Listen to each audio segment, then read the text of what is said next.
Hello दोस्तों, नमस्कार सभी लोगों को। आज का हमारा विषय कुछ अलग है। और आप सभी देख रहे हैं जो आजकल जल प्रलय आई हुई है, ये सारी पृथ्वी के लिए संकट बना जा रहा है। मैं कोई मौसम विज्ञानी या भूविज्ञानी नहीं हूँ, एक नॉर्मल अध्यापक होने के नाते इस बारे में कुछ बातें करूँगा आपसे और आप लोगों से प्रतिक्रिया चाहूँगा। और आप लोग अपनी प्रतिक्रिया जाहिर करेंगे और बताएंगे मुझे कि मैं सही हूँ या गलत हूँ। देखिए, जैसा कि हम जानते हैं, पृथ्वी पर कोई प्रक्रिया कहीं भी हो, उसका प्रभाव पूरी पृथ्वी पर देखने को मिलेगा। बादल फटने जैसी घटना वह आम होती जा रही है। बाढ़ों का आना, भूस्खलन होना, ये सारे घटनाएं ऐसी हैं जो बरसात के मौसम में अब नॉर्मल बात हो गई है। कुछ समय पहले ऐसा था कि ये घटनाएं बड़ी रेयर होती थीं। जैसे कुछ भूगोलवेत्ता और मौसम विज्ञानियों ने बताया कि सितंबर के महीने में भी बादल फटने जैसी घटनाएं होती रहेंगी। तो उस प्रतिक्रिया को देखकर हमको चिंता करनी पड़ेगी और समस्त पृथ्वी को चिंता करनी पड़ेगी। सारी पृथ्वी के लिए चिंता का विषय है। जैसे हम देखते हैं कि अगर यहाँ पर हम पॉल्यूशन बढ़ाते हैं या फिर यहाँ पर तापमान बढ़ता है तो उसका प्रभाव पर्वतों पर पड़ेगा, और पर्वतों पर जो भी घटना होगी उसका प्रभाव मैदानी भाग में पड़ेगा। तो इसका सीधा सा कारण ये बन जाता है या महत्व ये बनता है कि सारी पृथ्वी एक दूसरे से जुड़ी हुई है। कहीं कोई परिघटना होगी, उसका प्रभाव आपको हर जगह देखने को मिलेगा।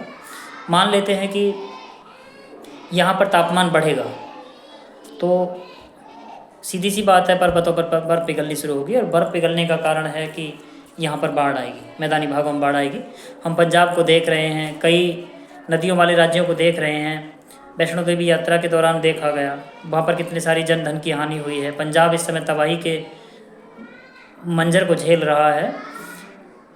आप सभी जानते हैं कि वृक्ष बहुत बड़ी सहायता करते हैं बाढ़ को रोकने में। हमने देखा है कि जैसे ही पृथ्वी का तापमान बढ़ा है तो पर्वतों पर सबसे ज़्यादा वृक्ष होते हैं, और वृक्षों के पास जो ऑक्सीजन का लेवल है वो बहुत ज़्यादा होता है, जिसके कारण वहाँ का तापमान थोड़ा ठंडा रहता है। और ये सभी थोड़े सा भूगोल या विज्ञान पढ़ने वाले बता सकते हैं, जानते हैं कि जहाँ पर तापमान कम होगा बादल उसकी ओर खींचे चले आएंगे। बादल फटने की घटना अब सामान्य इसलिए हो गई है, जैसे ही तापमान मैदानी भागों का तापमान बढ़ता है और पर्वतों पर तापमान कम होता है, तो वहाँ पर हम देखते हैं कि तापमान कम होने के कारण वन सारे बादलों को अपनी ओर आकर्षित कर लेते हैं, और बहुत तीव्र गति से संघनन की क्रिया वहाँ पर होती है, और संघनन होने के बाद बादल फटने जैसी घटना वहाँ पर हो जाती है, जिससे बहुत बड़ी जनधन की हानि होती है। अब कहना ये है कि आने वाली पीढ़ी के लिए हम सभी को सचेत होना पड़ेगा। प्रकृति के साथ खिलवाड़ नहीं करना है। प्रकृति से इस तरह का जो खिलवाड़ है मानव ने किया है अपने आप को सभ्य और विकसित मानव बनाने के लिए, ये बड़ा ही चिंता का विषय है। मानव जो प्रकृति के साथ खिलवाड़ कर रहा है, इसको कैसे देखा जाए। जहाँ प्रकृति को रहना चाहिए वहाँ मानव रह रहा। पर्वतों पर आप कई जगह देखते हैं, नदियों के किनारे पर देखते हैं। मैदानी भागों में तो चलो ठीक है रहना मानव का, लेकिन नदियों के किनारे, पर्वतों पर, जंगलों में मानव कहीं तो जो अन्य प्रकृति के जीव जंतु प्राणी हैं उनको रहने के लायक छोड़े। सब जगह मानव का अपना कब्जा है।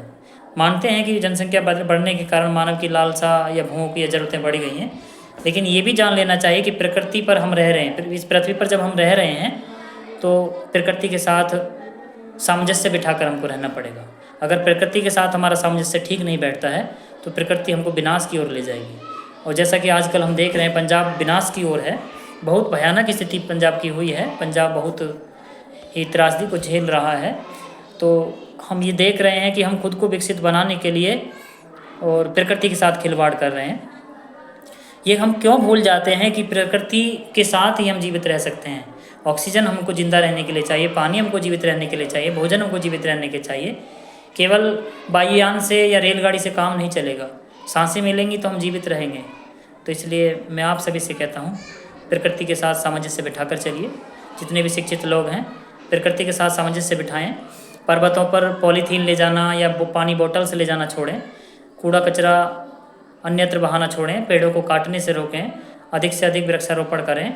जितना हो सके कार्बन डाइऑक्साइड का उत्सर्जन, कार्बन का उत्सर्जन कम किया जाए, जितना हो सके प्लास्टिक के प्रयोग से बचा जाए, क्योंकि प्लास्टिक भी भूस्खलन का कारण बन चुकी है। कुछ लोग पर्वतों पर बोतल पॉलीथीन छोड़ आते हैं जो भूस्खलन का कारण बन जाती है बाद में।